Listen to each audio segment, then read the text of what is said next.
How's the show? It's good. I just twisted my knee, so I'm in an interesting spot of it's a mild sprain. But I like requested a cane, so now Montjoy the Herald is like pimped out with swagger, which is pretty fun. But tomorrow we do Richard II, and that's where I'm the show that I injured it in with the Duchess of York doing the pleating on the knees thing. Getting up in all of those layers of fabric because I'm wearing this Mm. dress. Um, Getting up is sometimes problematic, so I would twist my knee in a way to like make sure it was clear on the floor so I could get up. And I think I pretty much sprained it getting up and then launching myself to the king to hug him. But I'm healing and on the mend. Hi, and welcome to the State of Shakespeare. I'm Jim Elliott, And I'm Garrett Vandermeer. and today on the program we have the wonderful and talented Jasmine Bracey. Hello, Jasmine. Hello, how are we? It's great to have you on the program. Oh, it's an honor to be here, seriously. Jim is going to jump into the bio, but you are. Currently, she is appearing. Well, tell us what you're appearing in, because I'll get it So wrong. I'm currently at the Guthrie Theater doing the Henriade tetralogy, but we're doing it as a trilogy because we combined Henry IV. So we're doing in sequence Richard II, Henry IV, parts 1 and 2, and Henry V. They did this back in like 1990. They did this, so about 34 years ago. And they're basically redoing that tetralogy as this kind of restoring rep back to the Guthrie Theater, even for if it's for a short amount of time. The Guthrie is a big, fancy, very famous theater in Minnesota. It's my favorite building ever. It really is quite stunning, like how they designed this building as a theater and also community center. It's incredible. It's very inspiring, this building for sure. Minneapolis is a great theater town, isn't it? It's an incredible theater town. Like whatever taste you have, there is a theater company or theater that caters to that taste. It's incredibly eclectic and diverse, and the representation that they have here with artists, they're seriously doing the good work here in Minneapolis. It's incredible. Well, we're getting ahead of ourselves. Jim was going to introduce you and Yes. tell us all about you. Yeah, so Jasmine, she's also a member of the Actors Equity and SAG-AFTRA. In Chicago, her acting credits include working with the Goodman, the Steppenwolf, Chicago Shakes, American Blues Theater, Chicago Dramatists. Regionally, she's worked at Berkeley Rep, the Alley Theater, the Guthrie, the Resident Ensemble Players, the Acting Company, Pennsylvania Shakes. She's also has several independent films, voiceovers, and commercials to her credit. She is a stakeholder and performer with the Backroom Shakespeare Project. And she's a teacher, as we mentioned. Your resume is really impressive. I want to ask you, what is some place that you have worked that we've never heard of, and what makes it fantastic? Oh, well, I have a feeling that it's probably that Backroom Shakes that just got mentioned. Backroom Shakespeare Project is this renegade, like we're not a theater company. We truly are a project that started as kind of a resistance to some of the ways in which traditional theater has created this etiquette of the audience behaving and being passive. And so it's a group of us that got together, that got tired of doing Shakespeare in this traditional classic and quote unquote white way. And so basically, it's a bunch of people who send out an email going, hey, this is a 90-minute cut of this Shakespeare project. Who do you want to play? So people kind of pitch their top 3 character choices that they want to do. They cast the thing. We get together, we read the play one night and talk about, intimacy and fights if that's relevant, but we just, read the play together. We get together probably like a week later and we run the play. We just run it through once. And then a week or 2 weeks later, we perform it in a bar. Anybody who wants to come can come. And we have 6 values, which I cannot quote for the life of me right now, all 6, I'm sure. But one of them is actuality, which is really fun depending on the environment we perform it in, because actuality is that you're dealing with the thing in front of you, regardless whether it's part of the play or not. So if somebody ordered fries across the bar and the waitress like walks past she's now in the scene, and we are contending with the waitress in the middle of the scene, whether it's this dramedy or like whatever it is, you're dealing with actual things that are happening in the moment, a la the way that, we assume Shakespeare was done back in the day, right? Like if somebody threw something on stage, you dealt with that, right? Like it wasn't this precious thing that you're presenting this packaged product. It was messy. It was reverently irreverent. And so that's kind of the motto. And we talk about things like, clarity, making sure that you say it in your own voice, authenticity, move velocity, speaking at the speed of thought. Like we have all these values to Shakespeare that we perform, but it's also just authentically ours. Like you can do whatever you want, and the person just has to react to what you're doing, and we're creating the play moment to moment to moment, which is super exciting. And you're using the text though, and is it memorized? Yes, everybody has to be off book, but we have a prompter, much like they did in like there's Mhm. somebody by the side that if you're in the moment, you're like, what the hell? Line, there's somebody on book to just scream it at you. I think I went up on an entire speech once, and I literally just sat next to the prompter and was like, you say it. We just like we're just a bunch of Shakespeare geeks that like to recreate a modern version of that kind of globe anarchy and craziness that, was present back then. Do the Mhm. bar patrons know what they signed up for? Do they Some of are them they do. Some of them just kind of are just they're at the bar.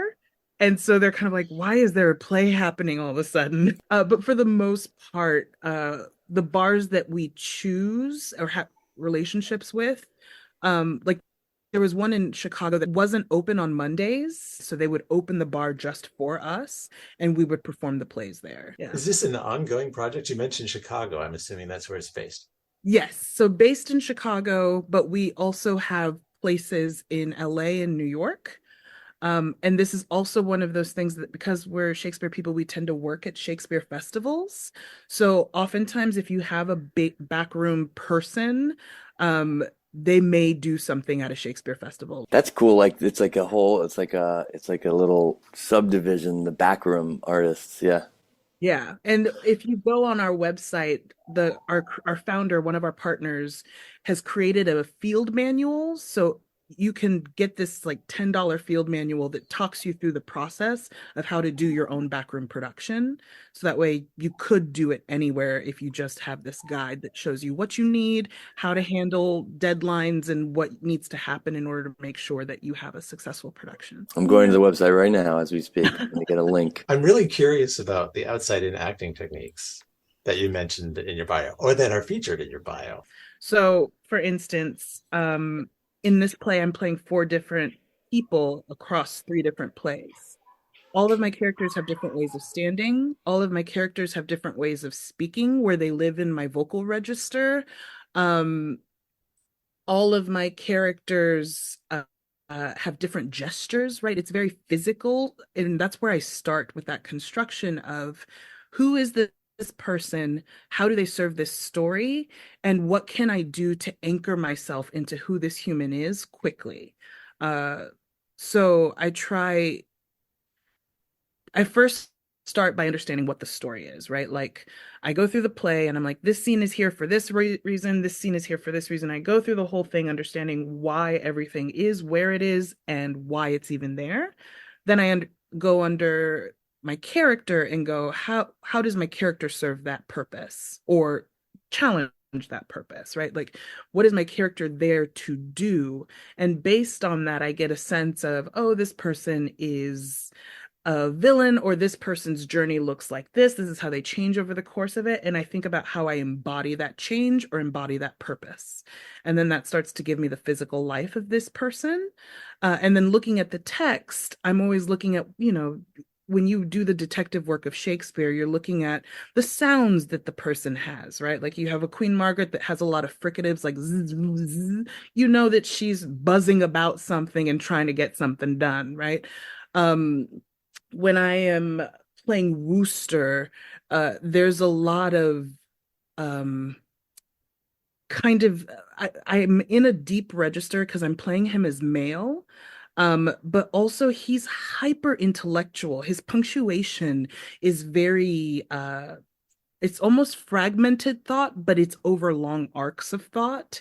So you can tell that he's kind of playing this chess match in his head, which means that a lot of my dialogue with him is very cut, clipped, and efficient because he's a mastermind that's orchestrating this entire thing from behind the scenes. So I know that I can create that kind of vocal texture and structure while at the same time physically just doesn't move unless he has to. Like stillness is a very much a part of his thing. Anytime he's thinking, I rub my hands at my sides so you can tell he's like trying to figure out something out. So I have like my fingertips moving at my sides, but if he's just standing in a position of challenge, it's legs wide, hips forward, like just taking up space. Um, but I construct those things based on what I know to equal power or intellect or vulnerability. And then I start to fill in the psychology of, what maybe happened to make this person this way. If a student came to you and said, "This is how I work, Jasmine," what would you say to that? Because that's not normally how we talk about acting. You know what I'm saying? I'm not the I've said it before at AMDA, and the word objective sometimes causes me to recoil Yeah. because it's like, what do I want? I'm like, well, I want a taco. I don't know, like but what am I trying to change in this moment? That I can answer. For Right. me, especially with Shakespeare, because it's rhetoric, right? Like it's persuasion. Every single moment, the speaking in these plays is trying to make something different, whether it's the audience, whether it's yourself, or whether it's the other people on stage with you.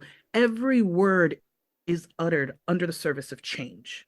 So as long as I know that I'm trying to change something, I'm activated. This is a great segue to the piece that you've chosen to Ah, share yeah. with us today.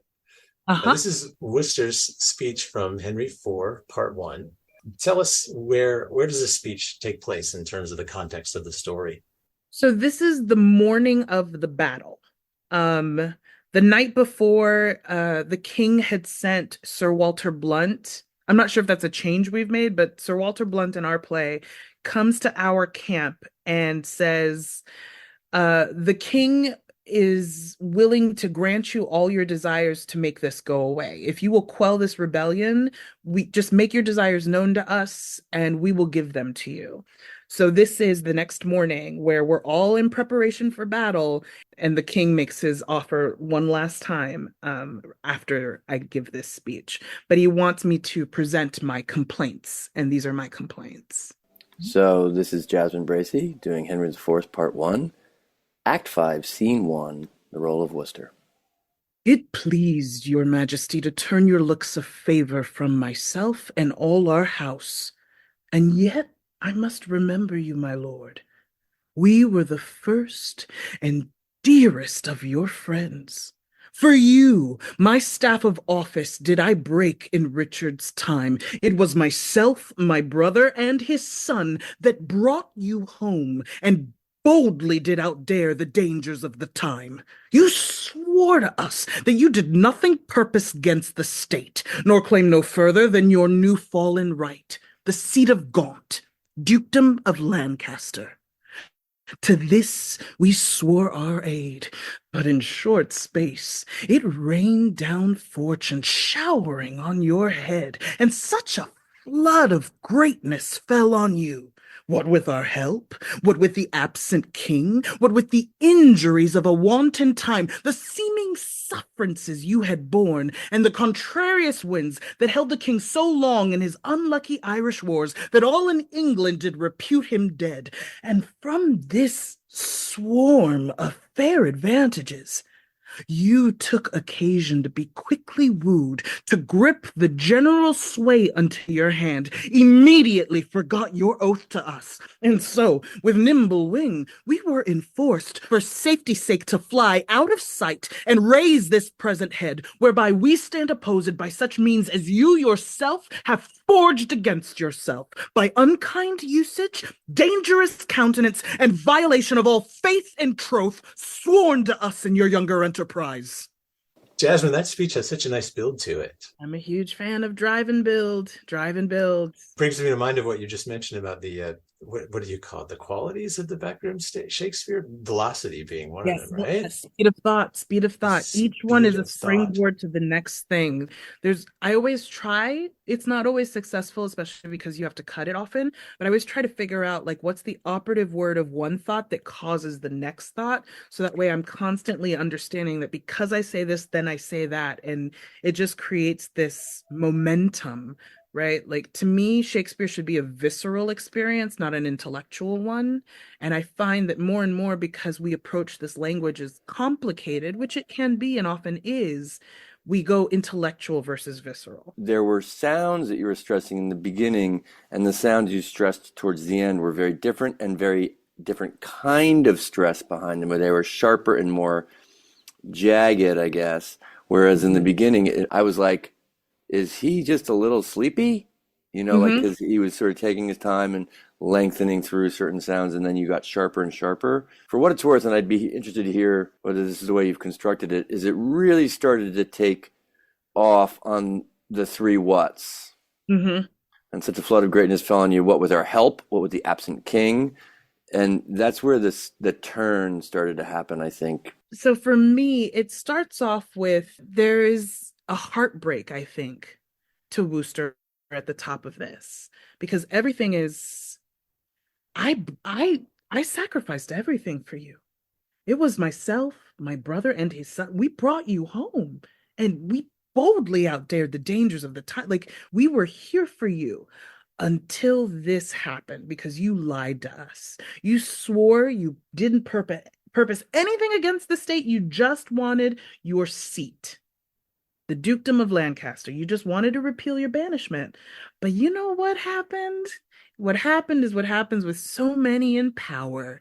You did this, and then all of a sudden you took occasion because of this, and all of these things, all of this Tetris happened in order for you to then go, I want the crown. Like it's this idea, there's a heartbreak behind the speech. When heartbreak is present in a masculine energy, that often usually starts to resort itself towards anger or some sort of resentment, like the negatives come out. And I think for Wooster, he's not somebody who processes emotion well. And so he starts off with this heartbreak, and because he has no other place to put it, while at the same time needing to get ready for battle, it starts to move into this aggressive state. And more so as that list goes, it just feeds and feeds and feeds until you know what? You brought this upon yourself. Drop the mic. That's it. I love it. First of all, the metaphor, so many things had to Tetris. That's a delightful metaphor. Thank you for that. Also, this idea of being an actor and embodying a masculine energy and your ability to distill so much of what it is to Mm-hmm. have the feels as a man into one of the two F's. The first being fight, and the other one.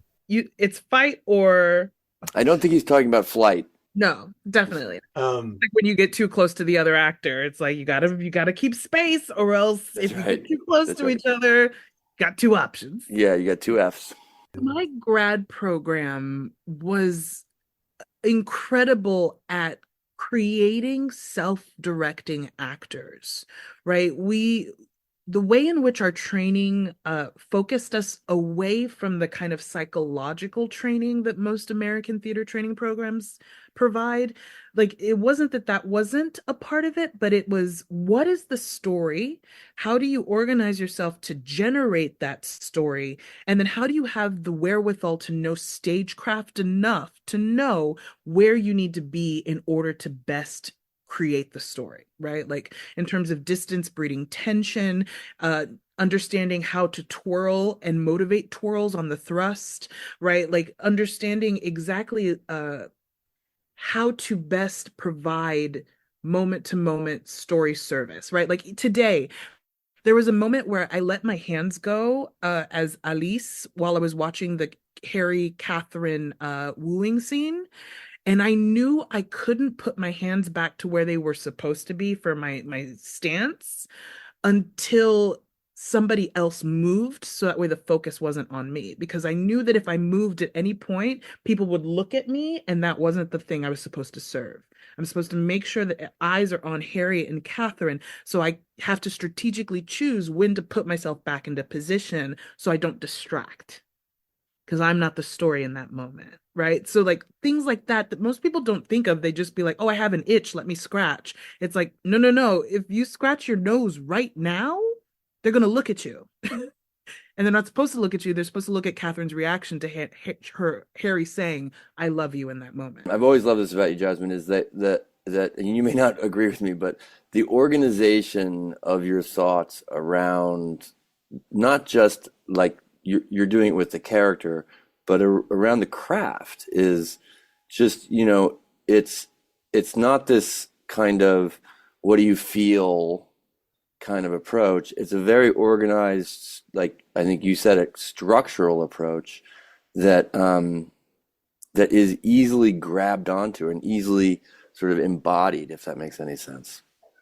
It's essential to my specificity and also my freedom, because the more I create my container in a play, then I'm free to play within those parameters. If something unexpected happens, I know exactly how to get it back on track.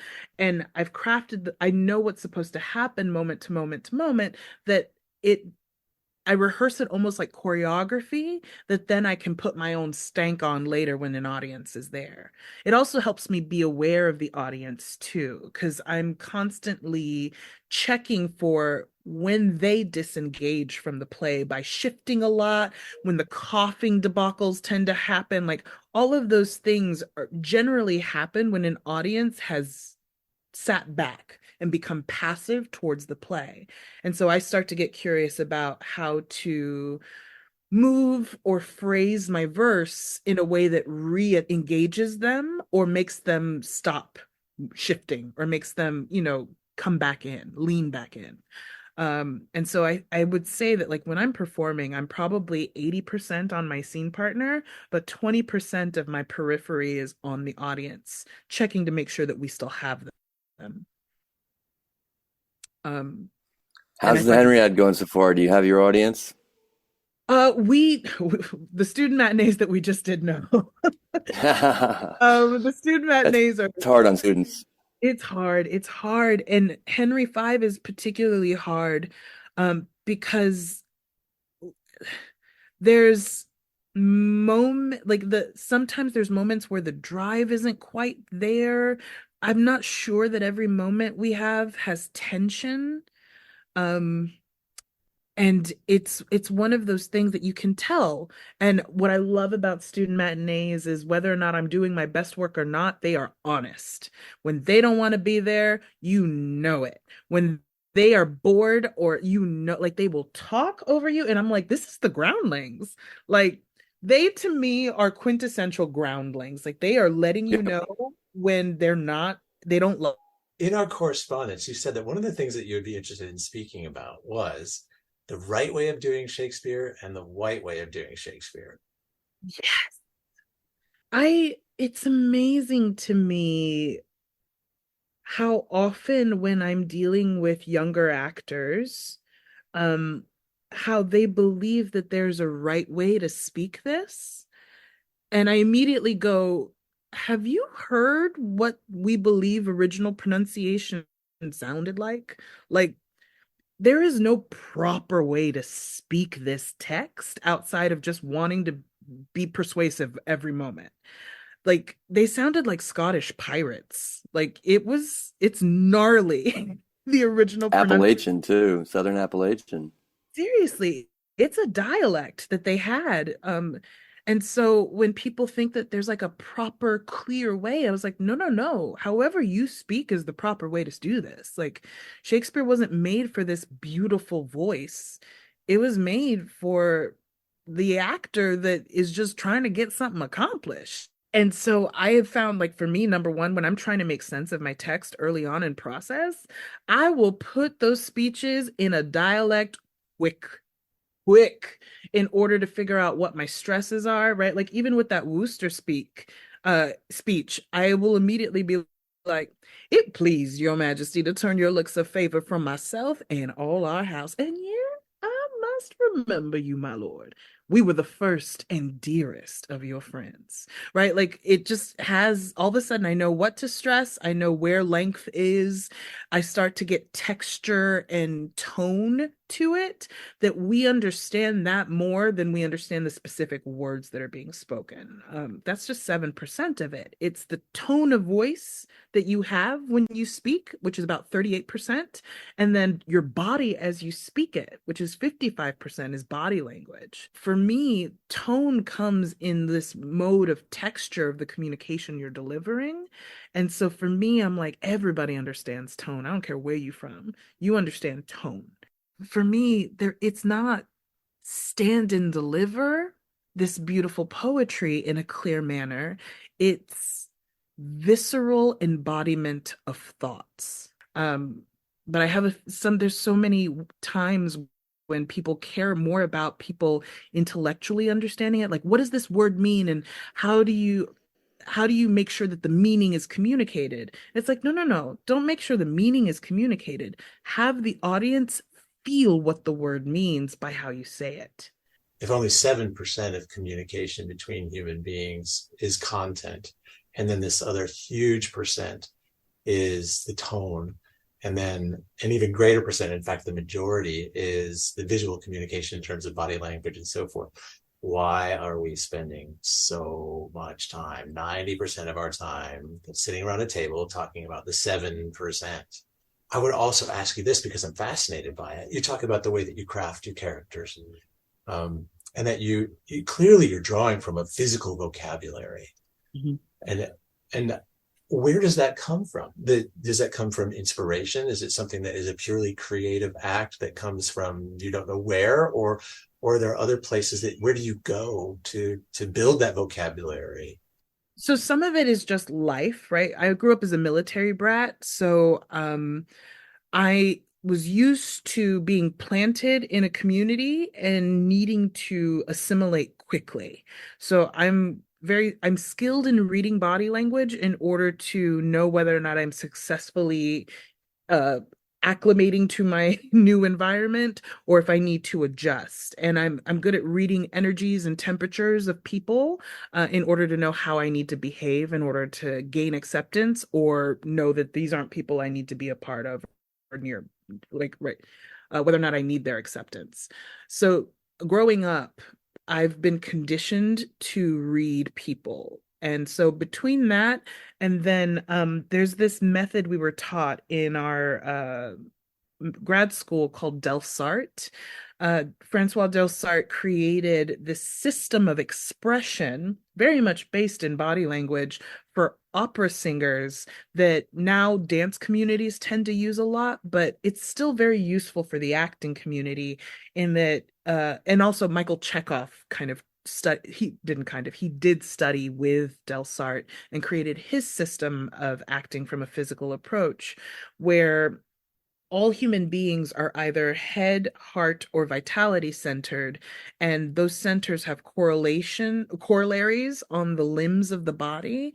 And so you can use or touch those parts of your body in order to show that that's a system that's being expressed right now, that you're coming from that particular perspective, right? So like even just on the hands, right? The head center is usually about information.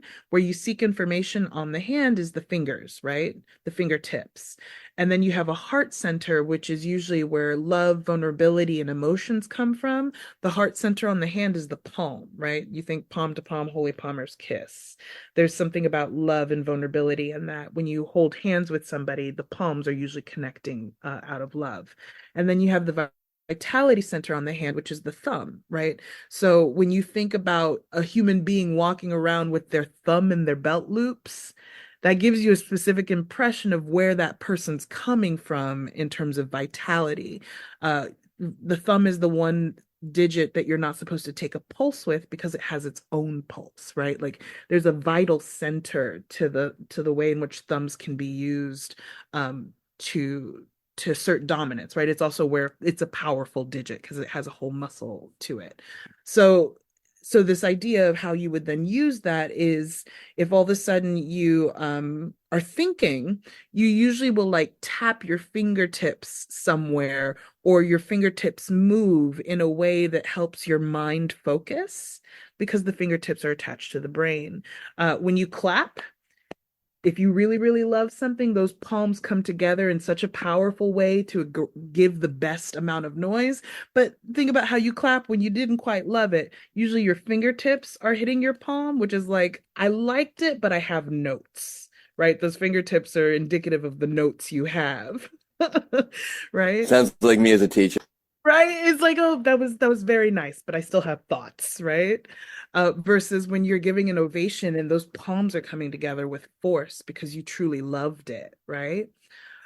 So just understanding that the body can be broken down that way, um, and that every single human being has a center they come from, but that the centers can also overlap, right? Like as a teacher, I'm often vitality centered in order to have power in the room I'm teaching. But because I'm teaching, I'm coming from a head center. So I always talk about it being vitality based, but head expressed. So you'll see me take up space in the room. My legs are wide, my hips are forward. I'm holding space, but I'll use my fingertips a lot, or I'll nod with my head when I approve, right? Like I'll use my head to educate while holding the power in the space. What a delightful and wonderful and thorough and informative answer. And I loved it. I loved especially having the privilege to be able to watch you demonstrate. Our listeners won't have that advantage. At some point earlier in the interview, you said, I do all this structure so I get the freedom within the confines because at some point you just got to let go, right? And you just got to play the scene. And Absolutely. so, and where does it go for you from this sort of very structured planning and thought and physicality and to I'm just playing the scene? So oftentimes, because I know a lot of directors sometimes wonder what the hell I'm doing in rehearsal when I'm so crafty the way I am. So a lot of times I have to do this all as pre-planning. Like this is what I'm doing to prep to be able to go into the room and then try things out. But for me, the more I've lived in the body of this character, I understand the grounding of this character, the more I'm able to trust my impulses because I'm not faking it. I'm actually embodying it in a way that everything I then do is the character doing this thing now.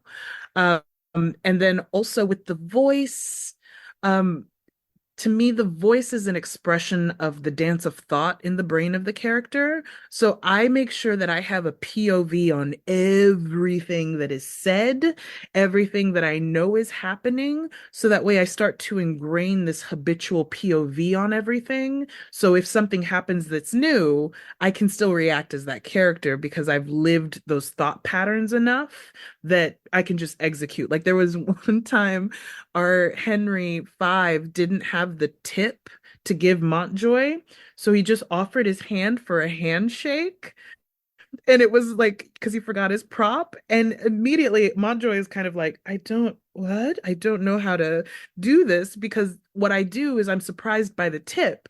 I can be equally as surprised by the handshake and enjoy that, right? Like, so it's this idea of I've crafted what the moment is supposed to be, which is shock at this generosity of a king, whether it's a touch or whether it's a purse. I can still have that same reaction, and still tell that story in that moment versus being thrown because I wasn't given the prop I'm supposed to be given, right? Um, but it's like choreography to me. I am able to know the steps and then make the steps mine and author them every single night. So that way I'm taking on the challenge of being present to my scene partners and my audience, knowing the structure of exactly what's going to happen. So that leaves me free to generate the moment. You're you're fantastic. I really have enjoyed this conversation so much. Oh man, you fool yourself into thinking that you know all the great teachers, and here I just met another one. You're an amazing. You have an amazing ability to articulate Thank you. Your point of view on the craft. It's unique and it's grounded and it's logical and it's exciting. And I can't wait to talk to my students about what am I trying to change as an alternative to what's my objective. Now I'm worried though that, what am I going to do with that in the classroom? Am I going to upend 100 years of post-Stanislvaski objective-oriented technique? Damn Do I straight, have the Garrett. courage? Do I have the courage We're and the world intellectual shakers. rigor to be able to do that? You gotta, because Oh, these why kids not? It's an acting understand one that so class. much better. Like we're living in a Yeah. world that's like rooted in change, right? Like that's a Right. huge word, and so they understand that much more than Yeah. what they want. Like in What I want. some- Just give them all the tools. Give it all to them. Mhm. Yeah. Oh man, so excited. So it's so wonderful to have Yeah. these kind of conversations. And thank you for being so generous with your time. We've taken over an hour of it. Thank you so much for joining us all the way from Minneapolis at the Guthrie Theater doing the Henry ad. I'm Jim Elliott, I'm Garrett Vandermeer. and thank you for listening to The State of Shakespeare. Awesome, Jasmine. Thank you. Oh, Jasmine. Hey. That was so delightful. Oh my God. Good. I'm glad. I just hope I always say something that's coherent and useful. No worries. Break legs, Thanks. Bye. but not literally, and I hopefully. shan't. Just twisting the knee. That's all. Thanks for joining us for the State of Shakespeare podcast. We invite you to visit stateofshakespeare.com for more episodes, information about each of our guests, and the Shakespeare text you heard on the program, and much more. And we welcome you to join the discussion by liking us on Facebook. That's www.stateofshakespeare.com. Thanks for listening.